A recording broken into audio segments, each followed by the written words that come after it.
I saw a story this week on CNN about a minister in Gainesville, Florida, who has declared September 11th of this year Burn the Quran Day. Thank you for your reaction. That was mine. This guy is a minister at a non-denominational church called the Dove World Outreach Center.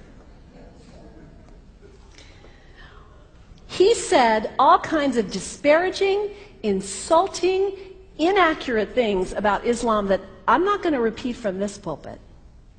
His message is about hate and fear, and I can assure you there is nothing in the Gospels, there is nothing in the teaching of Jesus Christ that says anything about burning the holy texts of other traditions. It is not there. The proposed burning of the Quran is obscene. It is not the work of peace. It is not the work of understanding. It is not the work of building bridges. It is insanity. Now, the good news is there are a lot of groups, a lot of churches, even the National Association of Evangelicals, who are condemning this action and urging the church to cancel their event. A conversation about God demands grace and openness, a willingness to learn, to have our own ideas challenged, our convictions questioned. These are the hallmarks of humility. When I was in seminary, I read from someone whose name is lost to me now, when you speak of God, your voice should shake a little. You know, Jesus had no time for religious know-it-alls.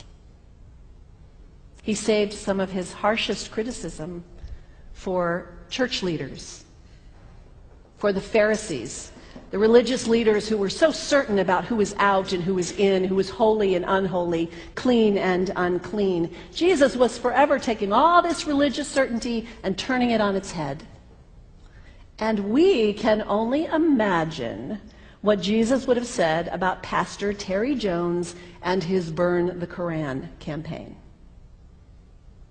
I think he would say, this has got to stop.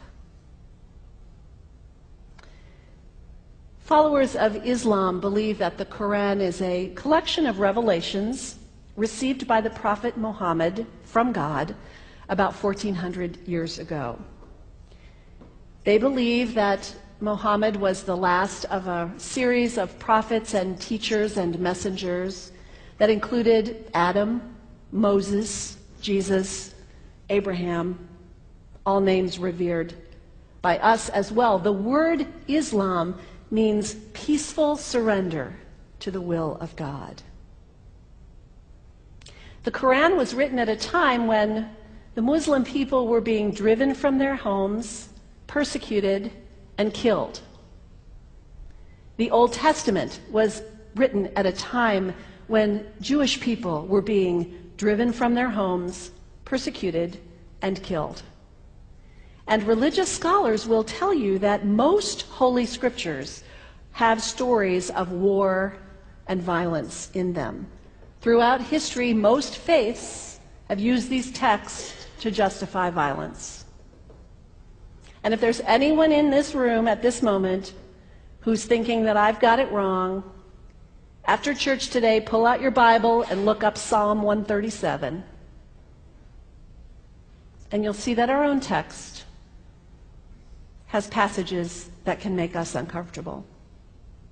But also, like the Bible, the predominant message of the Quran is of peace and care and loving God, justice, care for the neighbor, care for the stranger.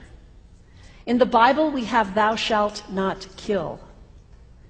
In the Quran, we have whoever kills another, surely he is killing all of humanity. And whoever saves the life of another, surely he saves the lives of all humanity. These are words of peace, words of faith, words that could save the world if we would take them to heart. The second thing you can do the next time someone sends you one of those emails demonizing Islam, delete it. Don't forward it. Don't participate in the stereotyping. Don't give in to your fear. It's okay to be a little afraid. We all have those emotions. Just don't give in to it. Don't sign on for it. Don't focus on this tiny group of extremists who commit acts of violence. Focus on the hundreds of millions of Muslim people in the world who are people of faith, whose priorities and concerns and families are not so different from your own.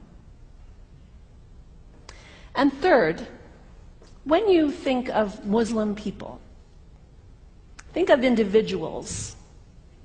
Think of the professor at Ohio State. Think of the engineer at Honda. Think of the teacher at the elementary school down the street. When you think of Muslim people, remember those who died on 9/11, not the hijackers. There was only a handful of them. Remember Mohammed Sunhami Hamandi. He was born in Pakistan. He came to the United States as a small child with his parents. He played high school football. He went to college. He became a part-time ambulance driver. He died, this Muslim young man, on 9/11, trying to rescue people and save lives. When you think of Muslim people, remember Mohammed Salahuddin Cloudhurry. He was a waiter at Windows on the World, which was at the top of the World Trade Center. He died that day. His wife had their baby 2 days later. When you think of Muslim people, remember Rama Salih. She was a woman, 28 years old. Her neighbors described her as fun and outgoing and generous. And she died on American Airlines Flight 11, 7 months pregnant with her first child. Remember the founder of the Islamic Circle of North America, who worked in the World Trade Center and also died on September 11th. That same group now is giving away tens of thousands of copies of the Quran in response to the campaign about burning the Quran.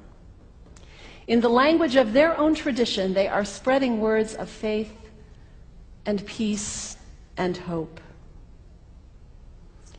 One of the ladies at the 8:30 service this morning said to me after, maybe we should declare September 11th, buy a Quran and read some of it. It is for us to share our message of love and hope and peace, but let us do it with grace and respect and above all, humility. God grant us, as individuals, as a nation, as Christians, the humility for this work.